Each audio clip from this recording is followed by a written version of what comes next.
तो बात करते हैं मैनेजमेंट ऑफ डिस्रिथमिया के बारे में। सबसे पहले आप सभी को ये पता होना चाहिए कि डिस्रिथमिया होता क्या है। डिस्रिथमिया मतलब जब भी हार्ट की नॉर्मल रेगुलर रिदम के अंदर कोई भी डिस्टरबेंस आती है तो उस कंडीशन को हम क्या बोलते हैं, डिस्रिथमिया बोलते हैं। तो बात करेंगे इसके मैनेजमेंट की। इसको हम दो तरीके से मैनेज कर सकते हैं। फर्स्ट है हमारा कार्डियोवर्जन और सेकेंड है हमारा डिफिब्रिलेशन। बात करते हैं कार्डियोवर्जन की। कार्डियोवर्जन होता क्या है? It is a elective cardiac procedure. ये हमारा एक इलेक्टिव कार्डिक प्रोसीजर होता है, यानी कि प्री प्लान प्रोसीजर होता है, जिसके अंदर हम इलेक्ट्रिकल करंट को देते हैं इन सिंक्रोनाइज्ड फैशन। कहने का मतलब सिंक्रोनाइज्ड फैशन के अंदर हम करंट को पास करते हैं ताकि हार्ट की जो मायोकार्डियल सेल्स हैं वो डीपोलराइज हो सके और जनरेट कर सके ओन इम्पल्सिस को। उस कंडीशन को हम क्या बोलते हैं, कार्डियोवर्जन बोलते हैं।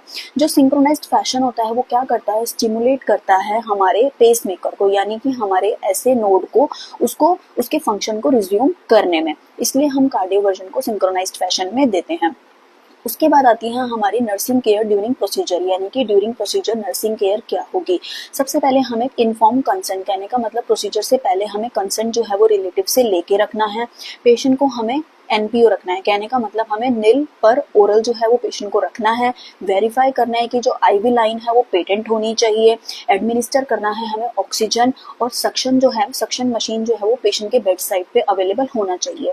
ध्यान में रखना है कि जो ऑक्सीजन है, जब भी हम करंट पास करेंगे उस टाइम पे हमें ऑक्सीजन की सप्लाई को स्टॉप करना है ताकि फायर ना लग जाए। उसके बाद हमें एक दिमाग में ये भी पॉइंट रखना है कि जब भी हम करंट पास करते हैं तो किसी ने भी बेड को टच ना किया हो।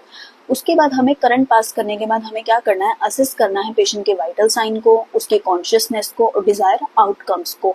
करंट के बाद हमें ये पेशेंट की स्किन कंडीशन को भी असेस करना है। अब बात करते हैं डिफिब्रिलेशन की। डिफिब्रिलेशन क्या होता है? It is an emergent procedure. ये हमारा इमरजेंट प्रोसीजर होता है जिसको हम यूज करते हैं ड्यूरिंग रिससिटेशन के टाइम पे और सीपीआर के टाइम पे। जबकि हमारा जो कार्डियोवर्जन था वो हमारा क्या था, इलेक्टिव प्रोसीजर था, यानी कि हमारा प्री प्लान प्रोसीजर था।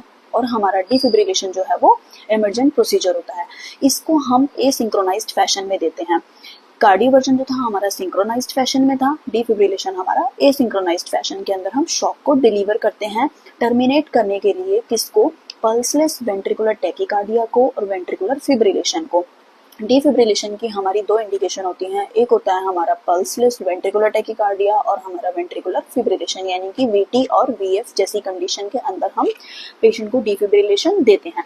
उसके बाद आते हैं हमारे डिफिब्रिलेशन के दो तरीके होते हैं देने के, एक तो हम मोनोफेजिक दे सकते हैं और एक हम बाइफेजिक दे सकते हैं। सबसे पहले आपको ये पता होना चाहिए कि मोनोफेजिक क्या होता है और बाइफेजिक